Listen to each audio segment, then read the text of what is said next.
আমাদের মা বোনেরা রান্না করতে করতে টিকটক দেখে, আমাদের মা বোনেরা রান্না করতে করতে ইউটিউবে সিনেমা দেখে দেখে ভাত তরকারি রান্না করে।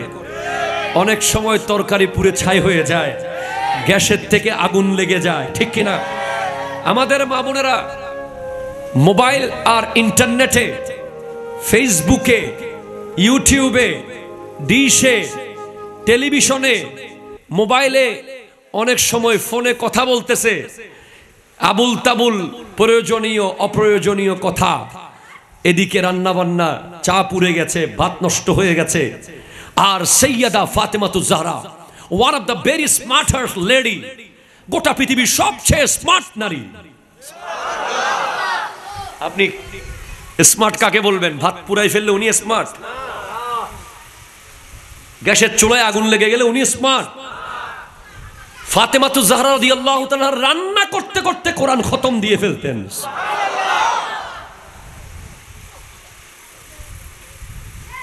নামাজ কিরকম ছিল জানেন? নামাজের অবহেলা করার কারণে অনেক নারী কিয়ামতের মাঠে ভয়ঙ্কর শাস্তির শিকার হবে। বর্তমান যুগে আমাদের মা বোনেরা নামাজে অনেক অবহেলা, ঠিক কিনা? জোরে বলেন না। হঠাৎ করে এটা এসেছে, এই যুগটা হঠাৎ করে। খুব বেশি দেরি হচ্ছে না, আমাদের দাদিরা দেখেছি সারাদিন যায় নামাজে, সকালবেলা কোরআন তিলাওয়াত, রাত্রেবেলা তাহাজ্জুদ, এশার সুন্নাত নফল, ঠিক কিনা বলেন না? মাগরিবের পরে সালাতুল আওয়াবিন। ইদানিং কালের স্মার্ট নারীদেরকে দেখতেছি নামাজের কোনো আগামাথা। এমনিতে আল্লাহ ওনাদেরকে নামাজের বিশাল একটা গ্যাপ দিয়েছেন প্রত্যেক মাসে। এর পরেও দেখা যায় ওনার টিকটক, সিরিয়াল, শপিং, নতুন নতুন ড্রেস চয়েস করার টাইম আছে, নামাজ পড়ার টাইম নাই, ঠিক কিনা? বলেন না, বলেন না, বলেন না।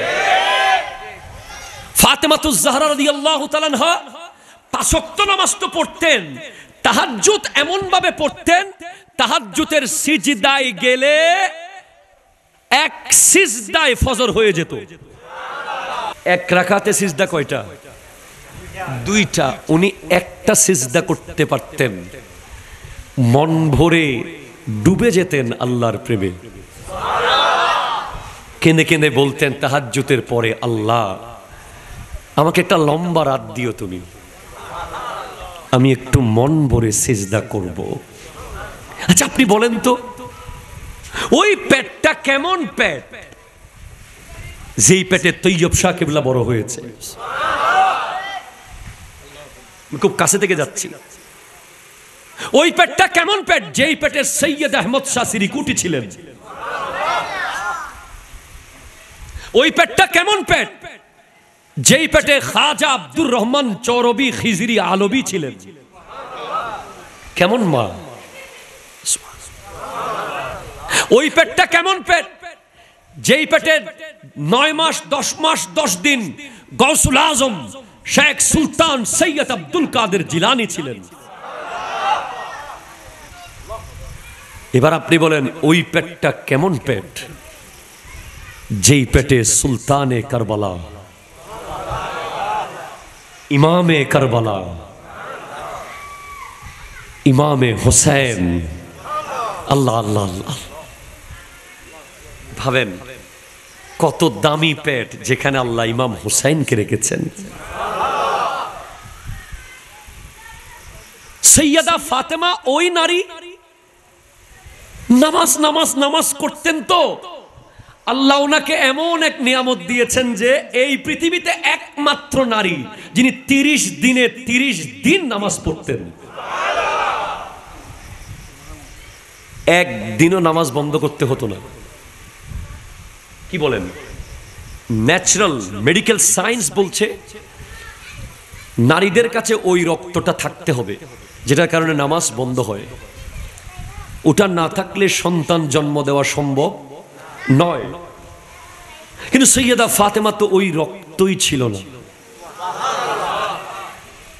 নারীরা সন্তান জন্ম দিতে পারবে না যদি ওই রক্ত না থাকে।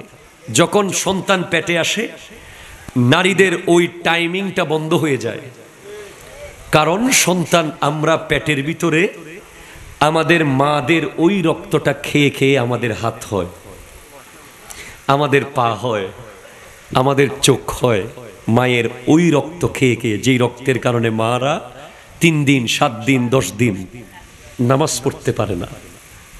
সৈয়দা ফাতেমা তো সেই রক্তই ছিল না, আপনি কিতাব খুলে দেখেন না, ছিল না।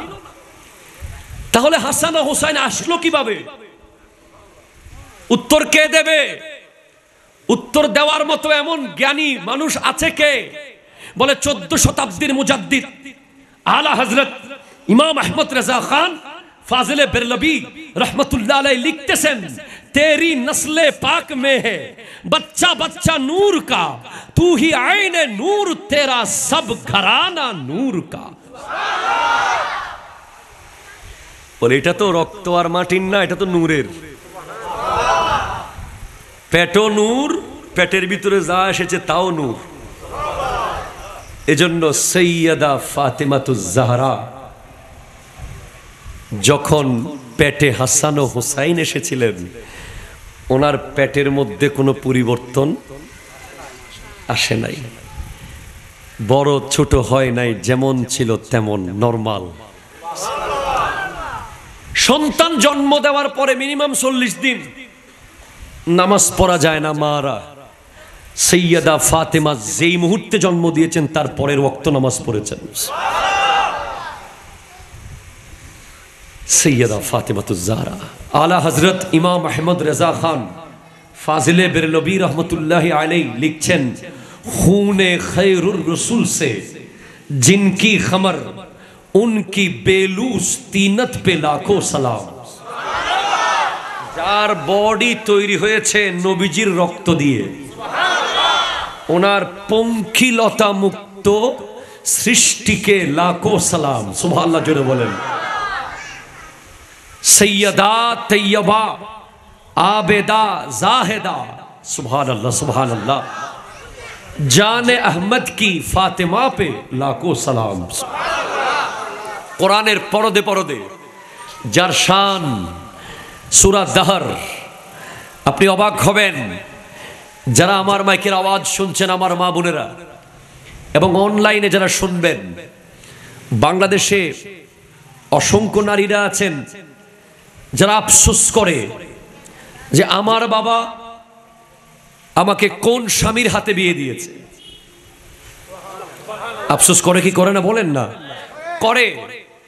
আমাকে একটা গরিব স্বামীর হাতে দিয়েছে, আমাকে একটা বড়লোক স্বামীর হাতে দেয় নাই, আমি অভাবে আছি। অসংখ্য নারীরা নিজের অভাব নিয়ে আফসোস করে। এই পৃথিবীর কোন নারী অভাব নিয়ে আফসোস করতে পারবে না যদি সে ফাতেমাতুজ জাহরার জীবনী পড়ে। একটু জোরে বলেন সুবহানাল্লাহ। আবারও বলছি, এই পৃথিবীর কোন নারী নিজের অভাব নিয়ে, ঘরে চাল নাই, ঘরে ডাল নাই, গায়ে গহনা নাই, নতুন নতুন শাড়ি নাই, নতুন নতুন বড় বড় বাড়ি নাই, এই আফসোস করার সুযোগ নাই যদি সে জানে ফাতেমাকে। আপনি যদি আপনার বিবিকে জানাতে পারেন যে ফাতেমাতুজ জাহরার জিন্দেগি, আমার মনে হয় উনি আপনাকে আর জিন্দেগিতে কমপ্লেইন করবে না। কারণ যিনি স্বর্ণের জুতা পরতে পারতেন, যিনি চাইলে স্বর্ণের জুতা পরতে পারতেন, স্বর্ণের মুকুট মাথায় দিতে পারতেন, স্বর্ণের রাস্তায় হাঁটতে পারতেন, স্বর্ণের বিছানায় ঘুমাতে পারতেন, উনি সৈয়দা ফাতেমা, যার সিজদায় আসমান থেকে জান্নাত থেকে খাবার আসে, যার বাবা सरकार दो आलम नूरे मुजस्सम बायसे कोनो मका सल्लल्लाहु अलैहि वसल्लम, जन्नत देने वाला नबी, जहन्नम से बचाने वाला नबी, मुहम्मदुर रसूलुल्लाह সাল্লাল্লাহু আলাইহি ওয়াসাল্লাম চিৎকার দিয়ে বলেন মারহাবা। উনি তালি জোড়া দিয়ে কাপড় পরতেন। কেন? আপনি আমাকে প্রশ্ন করবেন কেন উনি তালি জোড়া দিয়ে কাপড় পরতেন? যেন আমার বোন আপনার বোন, আমার বিবি আপনার বিবি, আমার মা আপনার মা, আমার মেয়ে আপনার মেয়ে যেন এটা মনে মনে বুঝে গোটা দুনিয়ার সম্পদের মালিক যাকে আল্লাহ বানিয়েছেন, ওনার বেটি যদি তালি জোড়া দিয়ে কাপড় পরতে পারে, আমি কেন পারবো না? ঠিক কিনা? জোরে জোরে বলেন না। ওনারা নিজেরা গরিবি এখতিয়ার করেছেন, ইচ্ছে করে। ওনারা নিজেরা ইচ্ছে করে গরিব থেকেছেন। আমার নবী বলছেন আল ফকরু ফখরি, গরিবি আমার অহংকার, ফকিরি আমার অহংকার।